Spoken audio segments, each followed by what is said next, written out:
morning of August 21st, I flew out of Nashville and arrived in Moscow, Russia on August 22nd. After clearing immigration and customs at Sheremetyevo II Airport, we took a bus to the Northern River Terminal. Here, we boarded the MS Nikolai Chernyshevsky, which was the ship Vantage chartered for this river cruise. After breakfast, we met the Blue Route program manager, Lydia Usakova, and made our way through the Moscow traffic into the center of the city. Our first stop was at Red Square. It is about 500 meters long and anchored by St. Basil's Cathedral on one end and the State History Museum on the other. Ivan III ordered its creation near the end of the 15th century, and it was originally used as a market.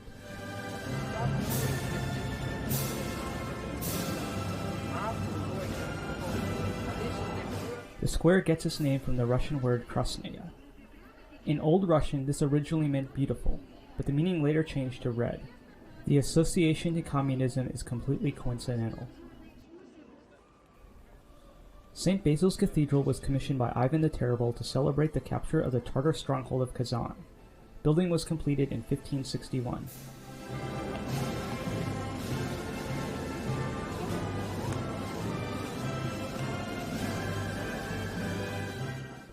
The cathedral gets its name from the holy fool St. Basil the Blessed. He was buried beneath one of the cathedral's chapels, which also bears his name.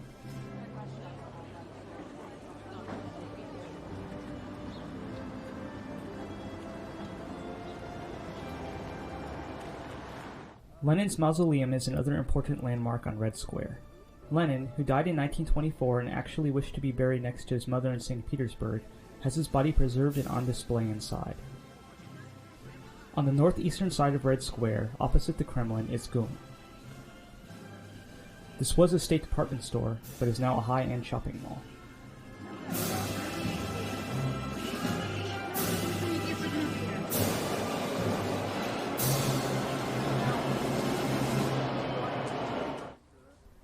After leaving the Red Square, we headed to the Novodevichy Convent. It was founded in 1524 to celebrate the capture of Smolensk from Lithuania. It was later used by Peter the Great as a prison for his half-sister Sophia. We had lunch on board pleasure boats on the Moskva River.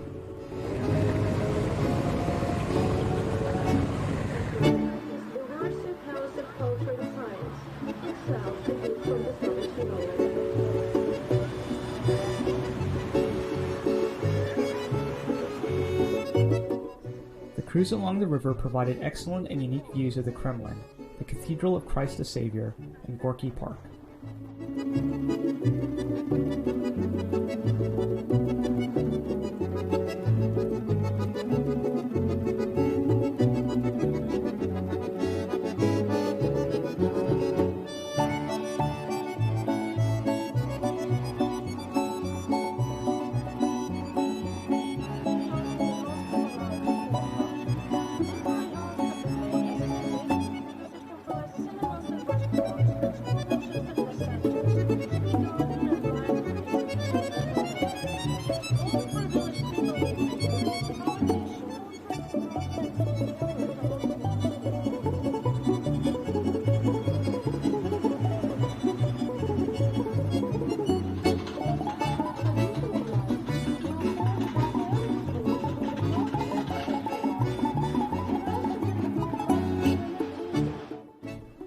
After the cruise, we visited Sparrow Hill, formerly known as Lenin Hills, and then headed back to the ship for dinner.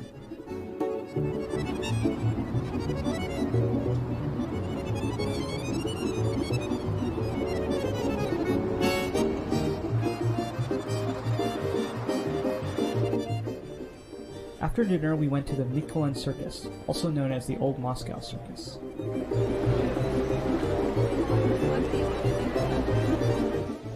It was named after Yuri Nikolin, who was one of Russia's most famous clowns and a longtime producer at the circus.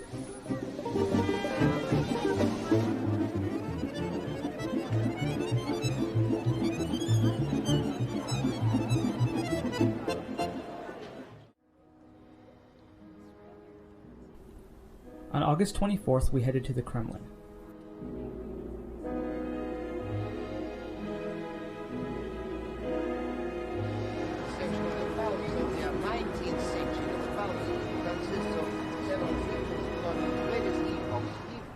The first place we visited was the State Armory.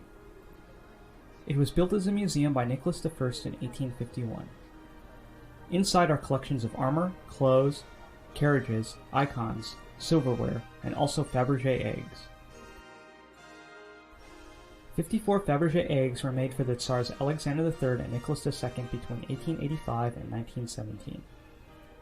Each year, the Tsar would present an egg to his family as an Easter present. Every egg took about a year to make and contained a surprise inside. The armory has 10 eggs on display. The rest are in private collections owned by other museums or are missing.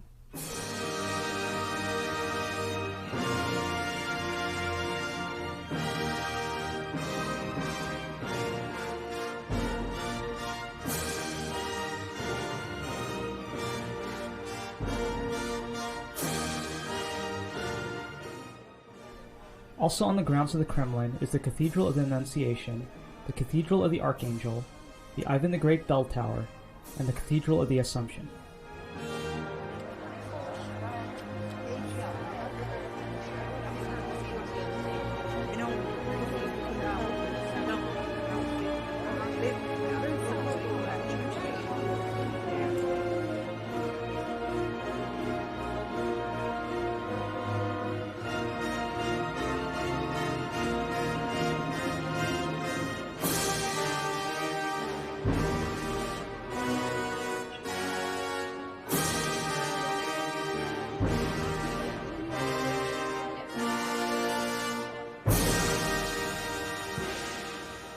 Next to the bell tower is the Tsar Bell, which is the largest bell in the world.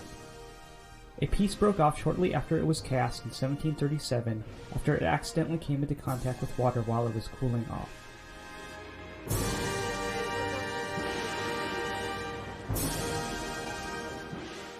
The Kremlin also contains the former Senate building, which now houses the Russian presidential administration.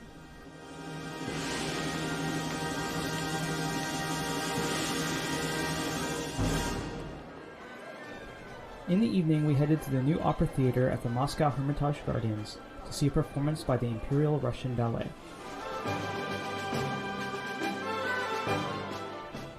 We saw Scheherazade, Walpurgis Nights, and Bolero.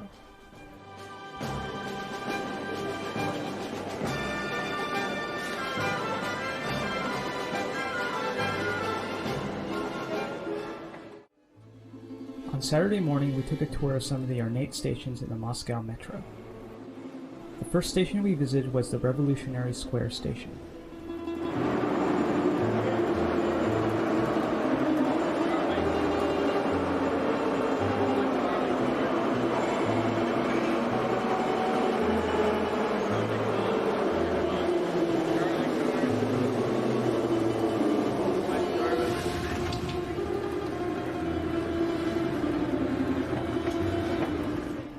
Three stops from Revolutionary Square is Kivskaya Station.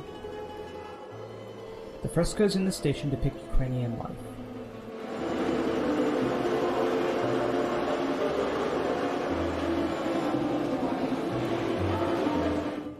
The last station we visited was Smolenskaya, which has a relief of the Red Army in battle.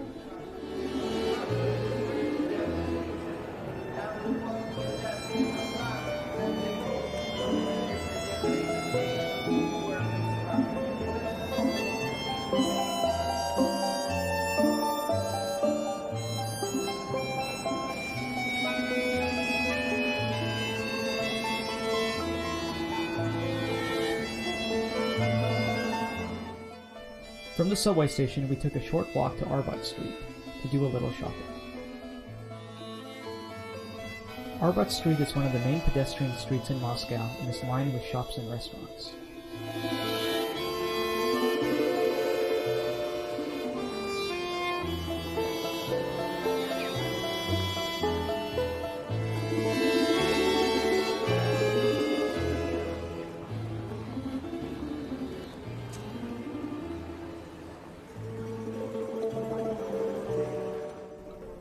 After returning to the ship for lunch, we took a courtesy bus back into the city to see a little more of the city center.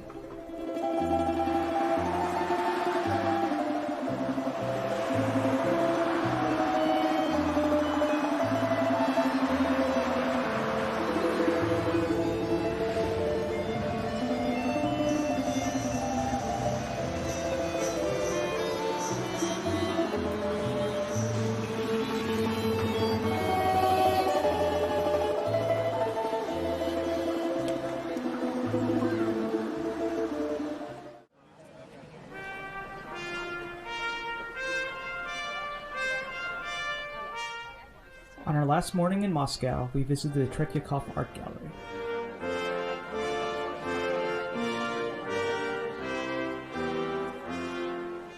It was founded in 1856 and is known for its priceless collection of Russian paintings and icons.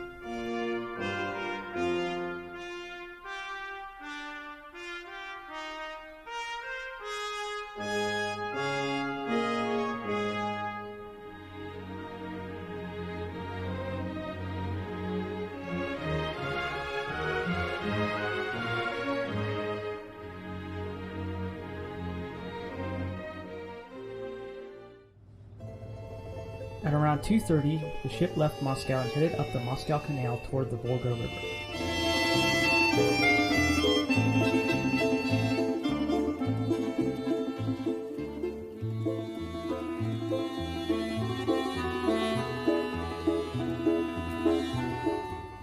On our way up the canal, we passed through many ship locks.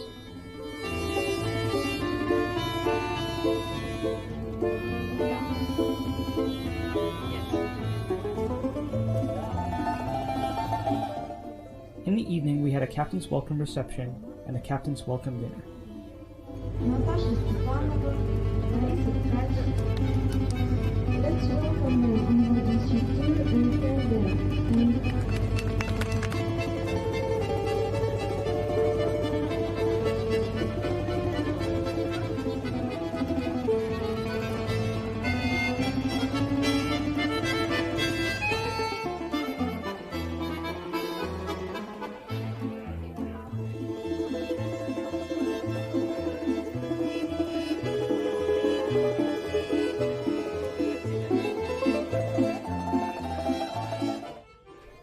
Following dinner, there was a short folk concert by some of the onboard musicians.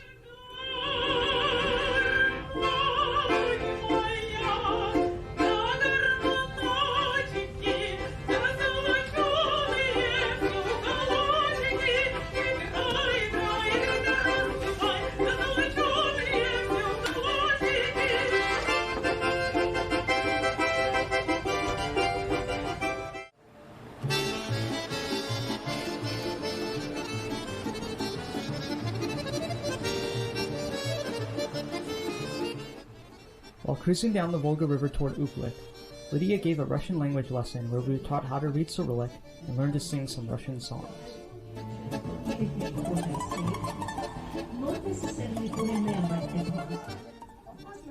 Also in the morning, there was a presentation on Russian handicrafts by Anna, the arts and crafts consultant who ran the ship's gift shop. Somebody bought Japanese funny old bald head man, Fukuruma. Yes, it was nesting doll, yeah.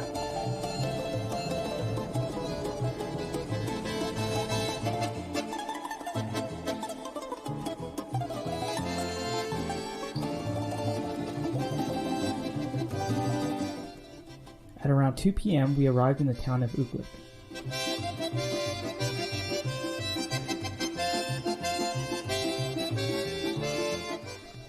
From the riverboat pier, we walked to the town's Kremlin. Here, we visited the church of St. Dimitri on the Blood. In 1591, Ivan the Terrible's son Dmitri was murdered, probably on the orders of Boris Godunov, the regent. The church was built in the 1690s on the spot where the body was found.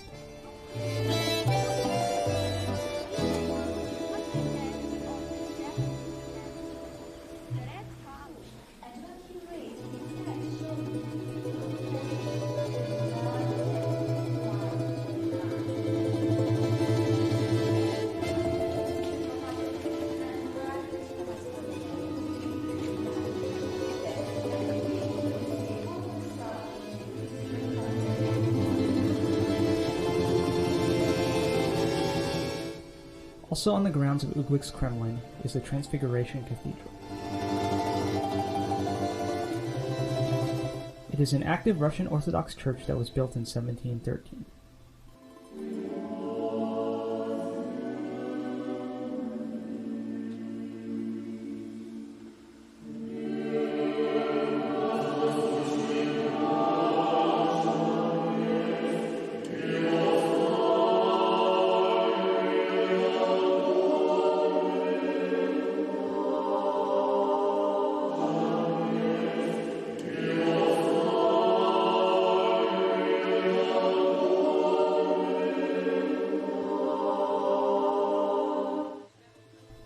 Before dinner, we had some time to go shopping at the stalls near the pier. Dinner was not on board the ship. Instead, we divided up into smaller groups and had home-hosted dinners.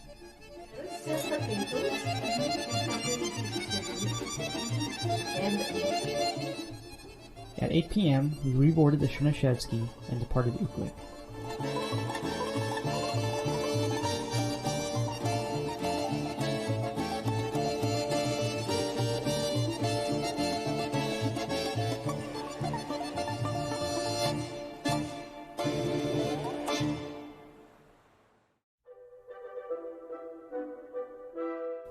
In the morning, we arrived in Yaroslavl.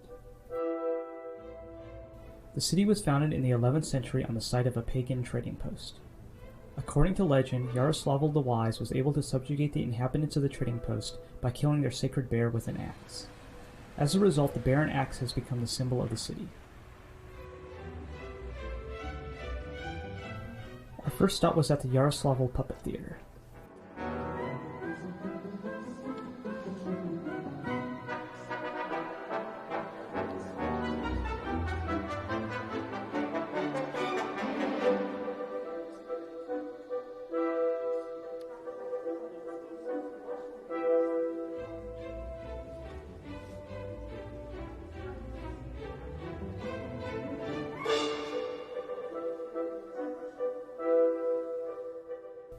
We next visited the Monastery of the Transfiguration of the Savior.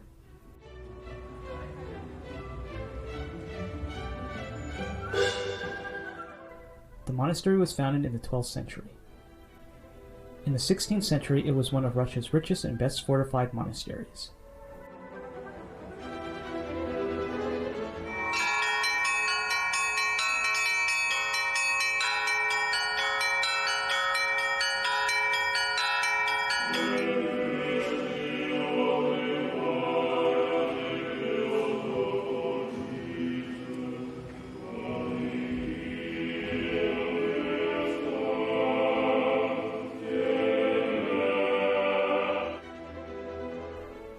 Near the center of the city is the Church of Elijah the Prophet.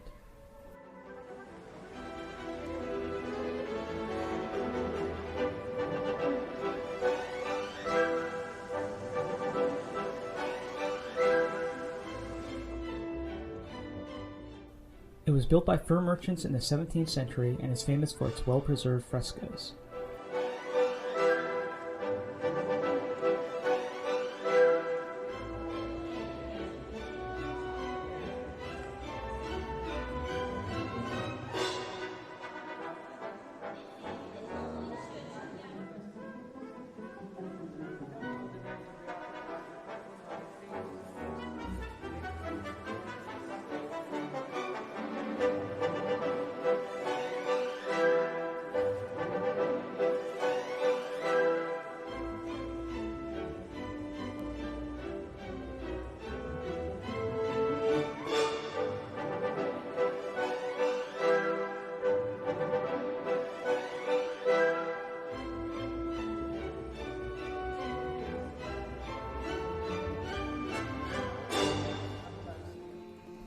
At around lunchtime, we left Yaroslavl and headed back up the Volga River.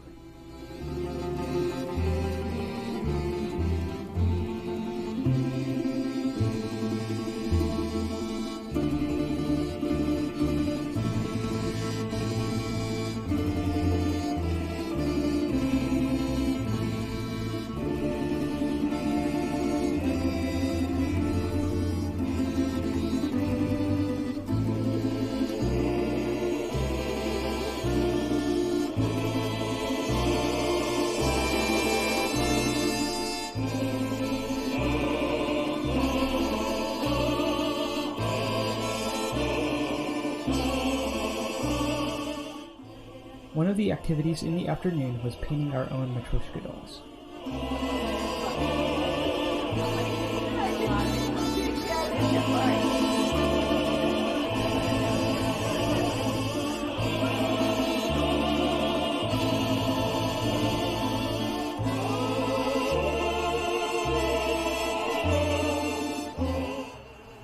Just before dinner, we passed through the Rybinsk Lock and into the Rybinsk Reservoir. By the time the reservoir was filled in 1947, over 150,000 people had to be resettled.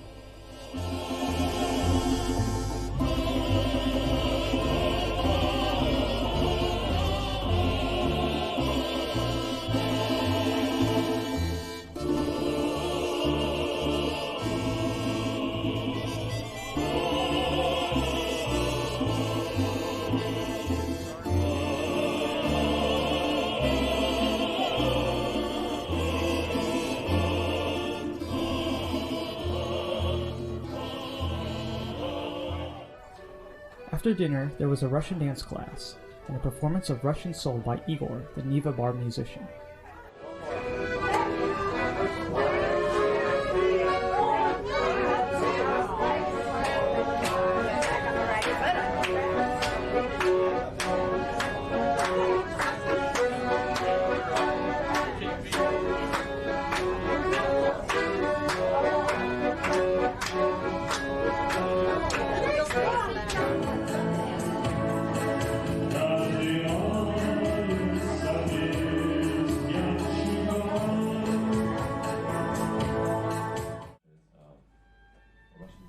Before we got to Goritsi in the afternoon, we had a lecture on Russian history by one of the program managers, and a talk on Russian vodka by Eugene, one of the bartenders.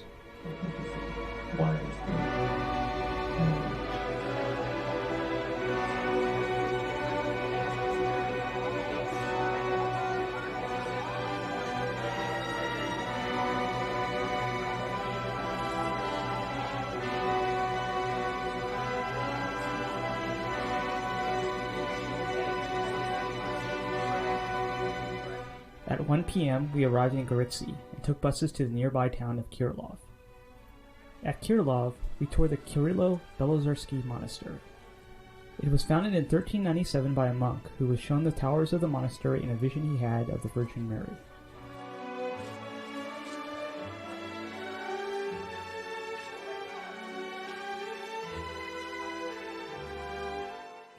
The monastery is now a museum and has a nice collection of Orthodox icons.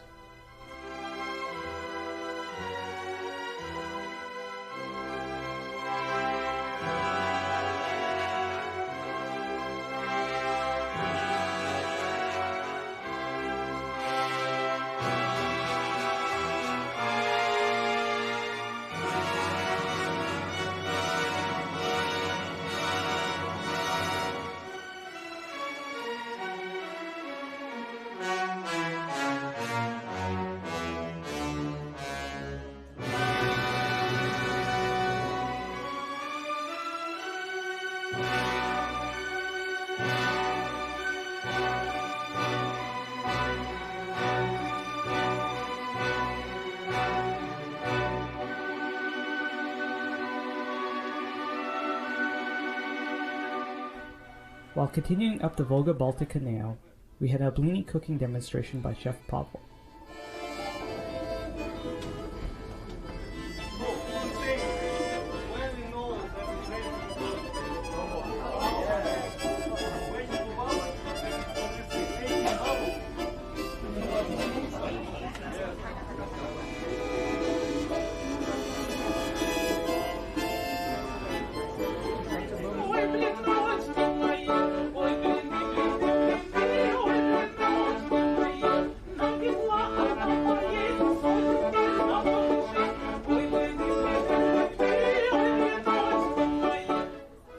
Following the demonstration, we had a blini and vodka tasting.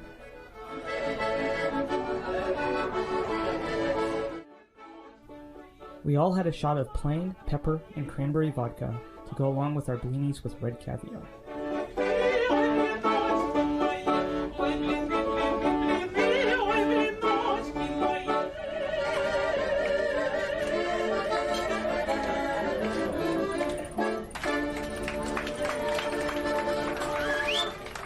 After a short nap, I awoke to discover that the dining staff had mysteriously transformed into pirates, kidnapped the cooks, and were threatening us with no desserts for dinner.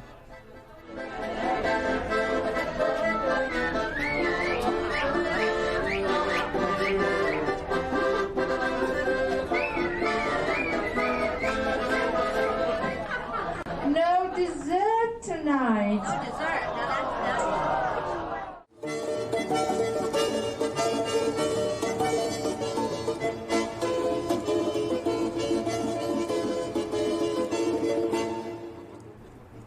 August 30th in the morning, we exited the Volga-Baltic Canal and entered Lake Onega.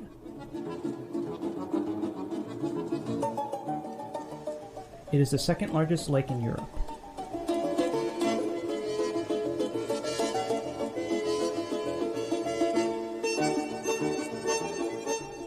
While cruising the lake, we were able to visit the ship's bridge. 25 meters. Ширина 16 метров, The width is 16 meters. высота 13 And метров the height is 13 meters. и осадка судна 3 метра. And the immersion of the ship is 3 meters. In the afternoon, we had a Russian tea party.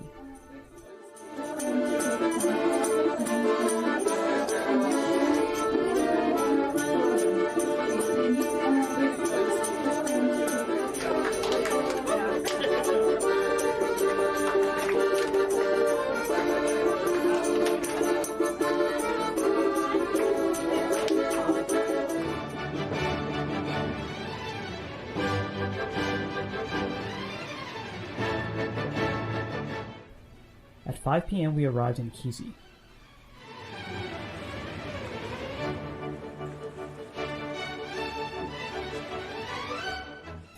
After trading our keys for our boarding passes from the reception desk, we started out on our walking tour of the island. The three main buildings on the island are the Church of the Transfiguration, the Bell Tower, and the Church of the Intercession. Together, these form a UNESCO World Heritage Site.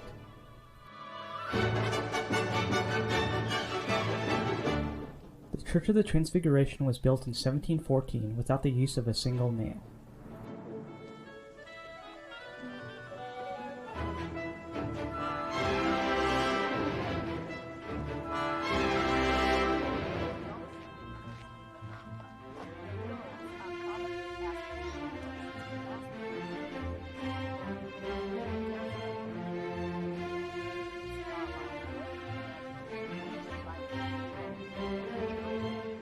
The Church of the Intercession was built in 1764 and is a working Russian Orthodox church.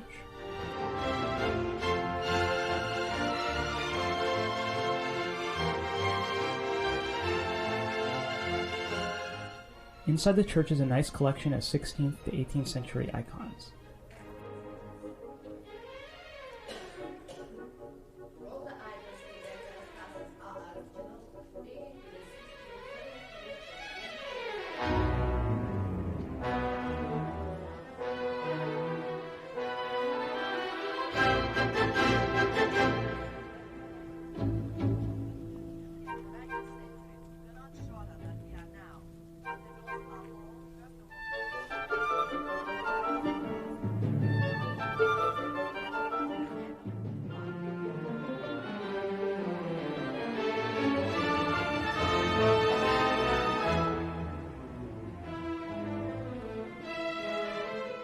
Also on the island is the Church of the Resurrection of Lazarus.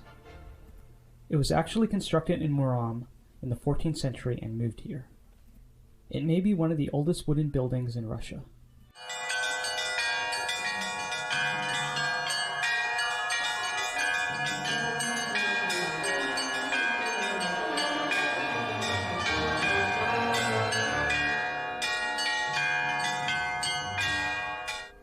We were supposed to leave Kizi at 7 p.m., but it was a long way back to the ship.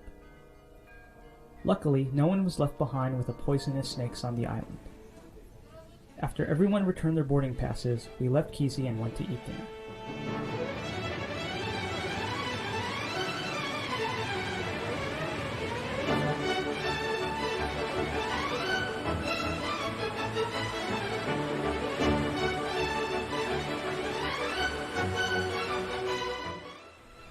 Later in the evening, there's a gala concert by the onboard musicians.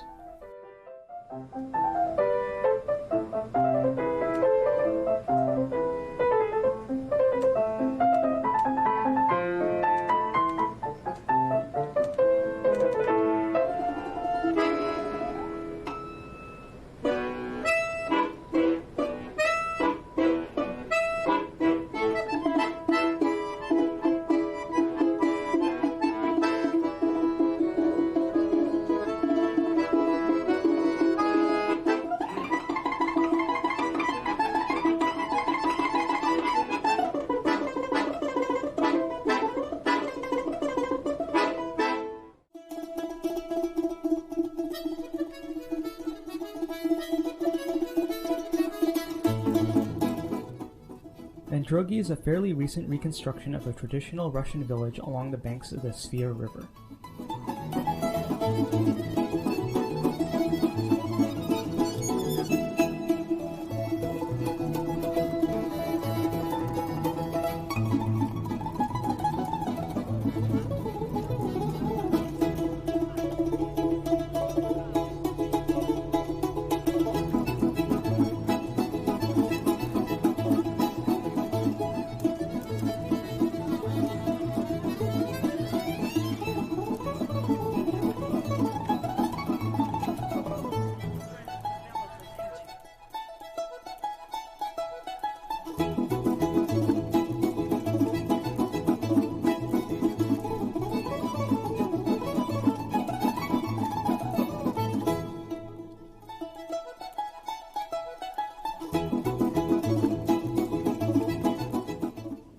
The artisans in the village workshops create a wide variety of traditional Russian items.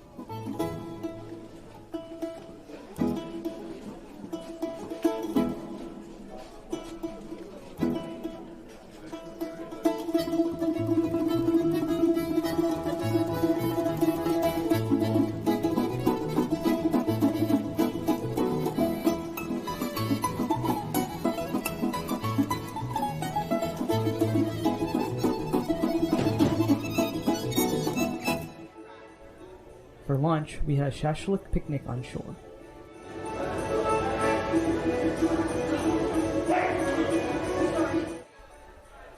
Shashlik is a Russian form of shish kebab.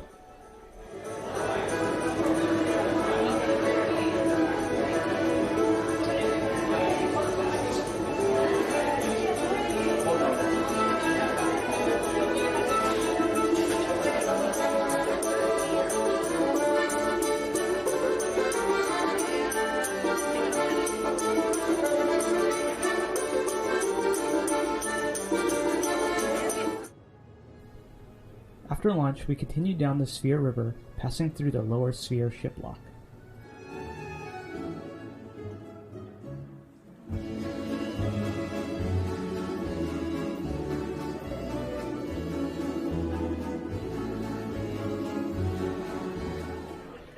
Since this was the last day of cruising before we reached St. Petersburg, there was a captain's farewell reception before dinner.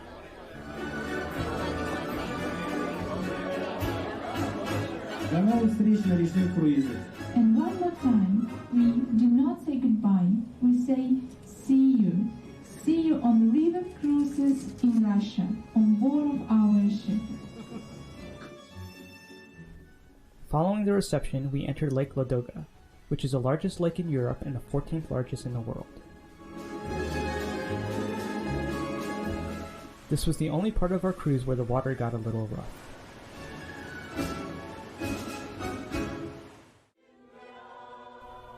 Later in the evening, there was a talent show put on by the passengers and crew. The show included singing, music, a ballet performance, and some funny skits.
know that we passed a 14th century cathedral, a Kremlin demolished by the Mongol Tartars, and a statue of Lenin, this time with Paul, George, and Ringo also represented. Day 12.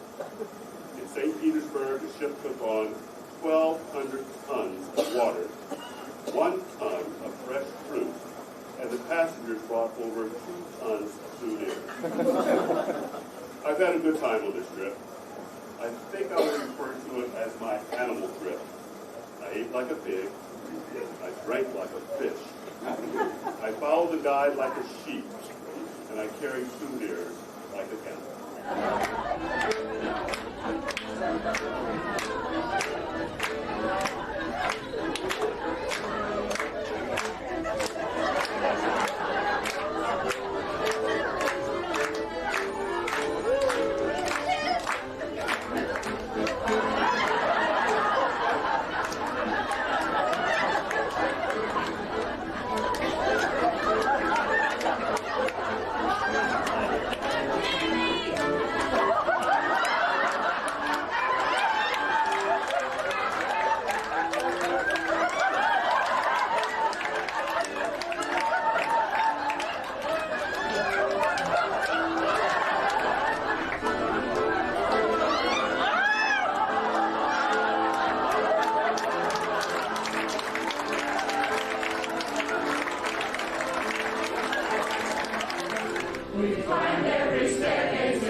On September 1st, we arrived in St. Petersburg. Our first stop on the city tour was a quick stop at the Smolny Convent. It was founded by Tsarina Elizabeth to educate young noblewomen. The convent was designed by Bartolomeo Rastrelli in 1748.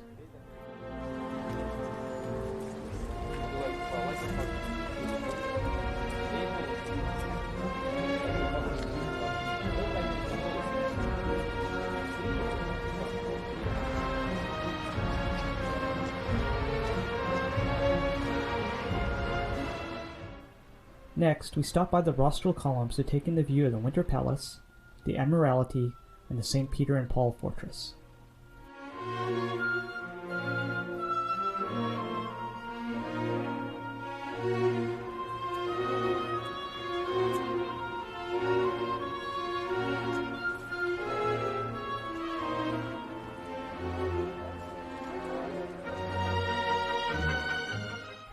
Work began on the Cathedral of St. Peter and Paul in 1712 and was finished in 1733.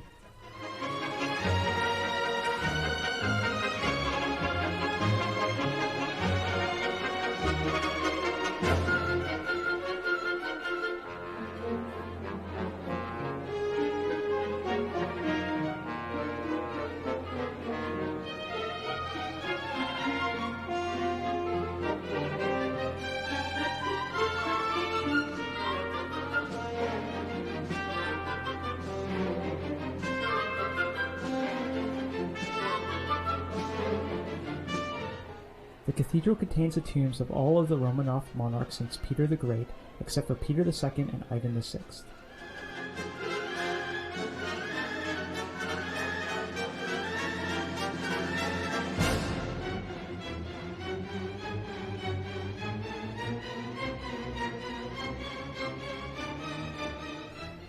Nicholas II and his family were reburied here fairly recently in 1998.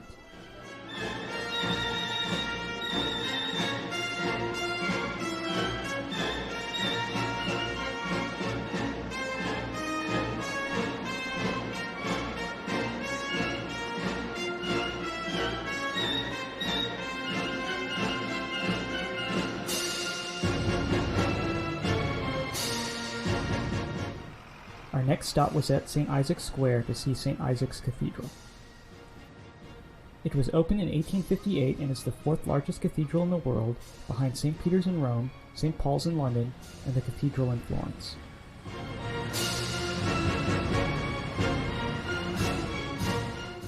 On St. Isaac's Square is a monument to Nicholas I.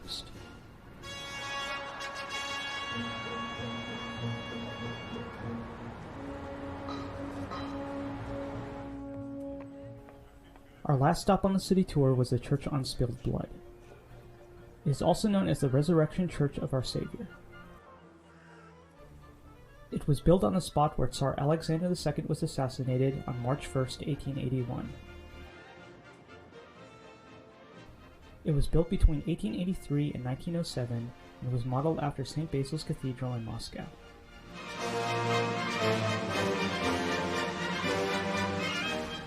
During World War II, the church was badly damaged.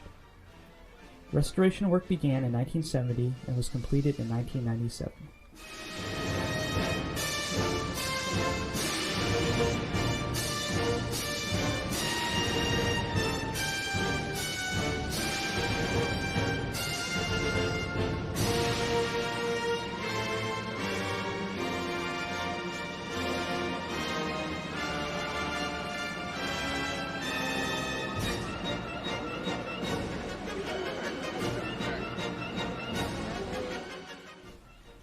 In the afternoon, we took a courtesy bus back into the city from the ship to the Square of Arts.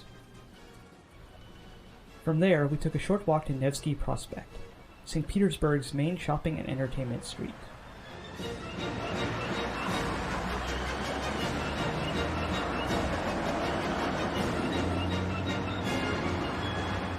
One of the main churches on Nevsky Prospect is the Cathedral of Our Lady of Kazan.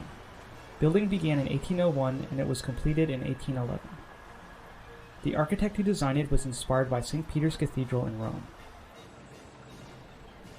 Also on Nevsky Prospect is Gostiny Dvor. This is a very large shopping complex that was originally built between 1761 and 1785 and reconstructed after World War II.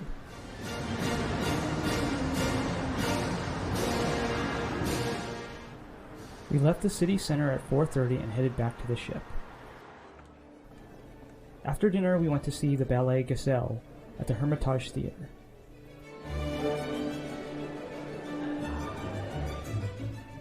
It was built in 1785 and is the oldest theater building in St. Petersburg.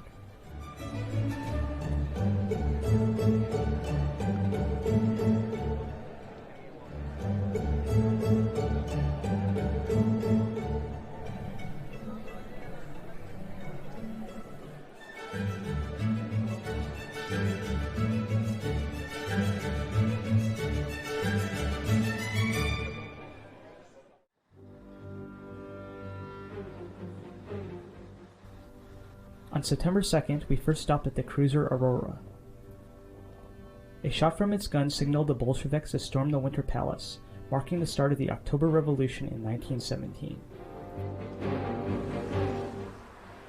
After leaving the Aurora, we headed to the Hermitage Museum.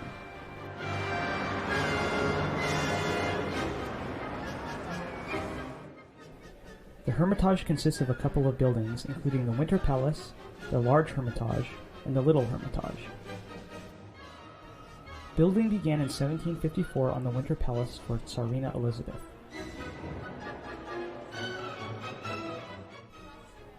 Most of the interiors were remodeled by Catherine the Great and her successors. Although the Winter Palace remained an imperial home until 1917, the last two Tsars spent most of their time living in other palaces.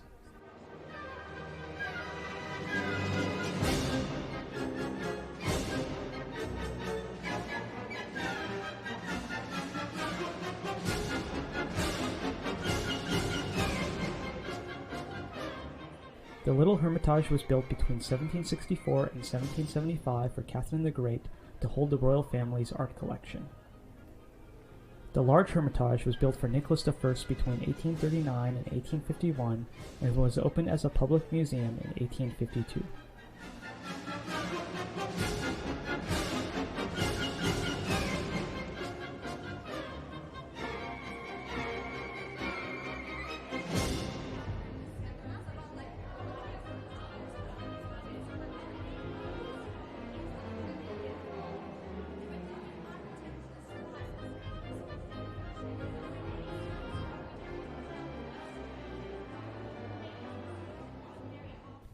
The Hermitage has a collection of over 3 million items. Amongst the many artists who have works contained within the museum are Leonardo da Vinci, Raphael, and Rembrandt.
In front of the Winter Palace, with the Alexander Column in its center, is Palace Square.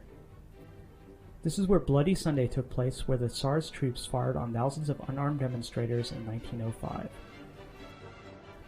This is also from where the Bolsheviks attacked the Winter Palace in 1917.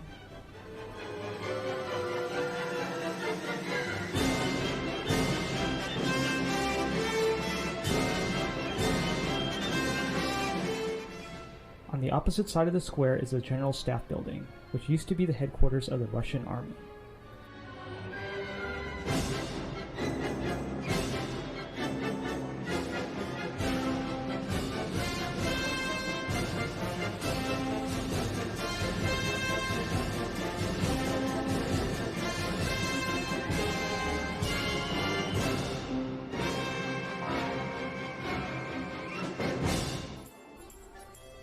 In the evening, we went to the Menshikov Concert Hall to see a folk show performance called The Soul of Russia.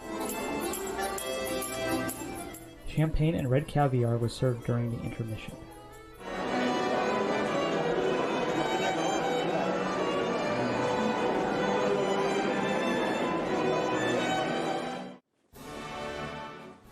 On September 3rd, we traveled a little outside of St. Petersburg to Peter the Great's summer palace, Peterhof. It is also known as Petrodvorets.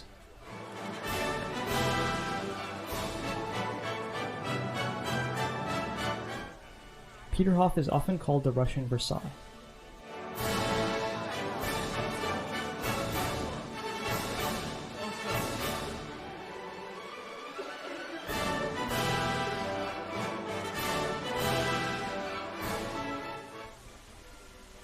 The main highlight of the palace is the Grand Cascade. This is a collection of fountains that was partially designed by Peter the Great himself.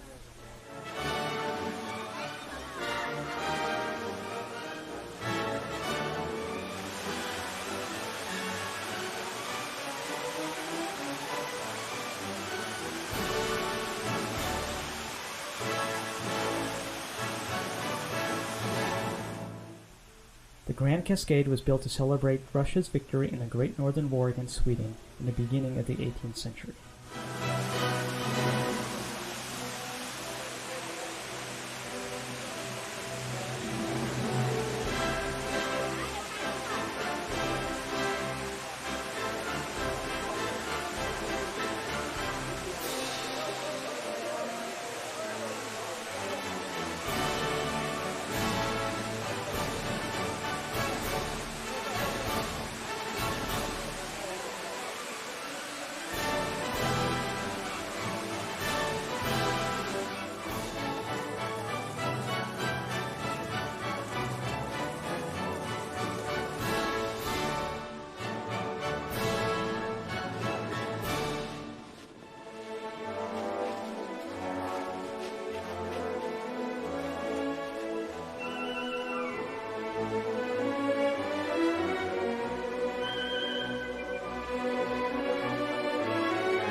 On the grounds of the palace, there are trick fountains that will surprise those that get too close. The only building that we actually visited was the Catherine Wing.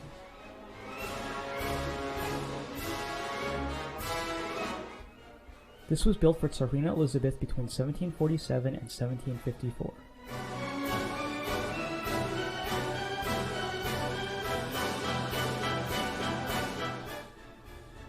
Catherine the Great was staying here while she orchestrated the overthrow of her husband Peter III in 1762.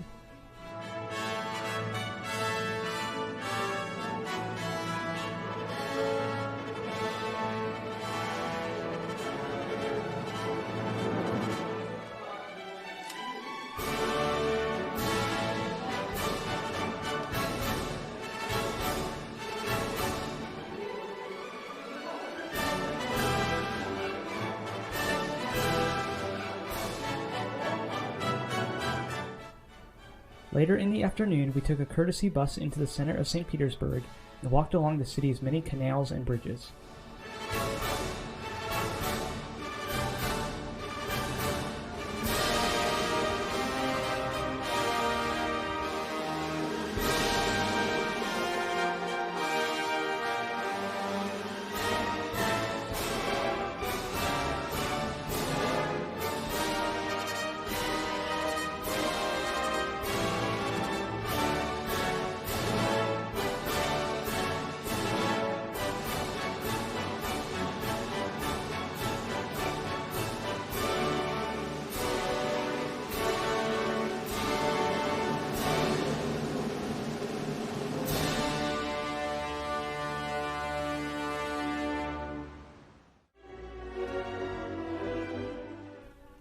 On our last full day in Russia, we traveled to the town of Pushkin to see Catherine Palace.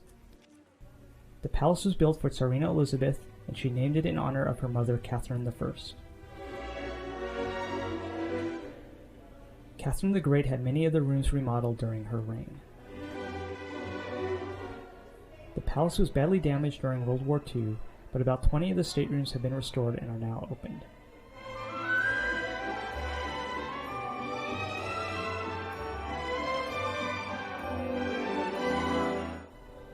For a fee, photography is allowed inside all of the rooms except for the amber room. The amber room is completely covered in amber. The Nazis looted the original amber panels during World War II, but they were either lost or destroyed while in transit. The panels in the current amber room are reproductions.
After leaving Pushkin, we returned to the Chernyshevsky. The next morning, we had an early morning trip to the airport and then flew back to the United States.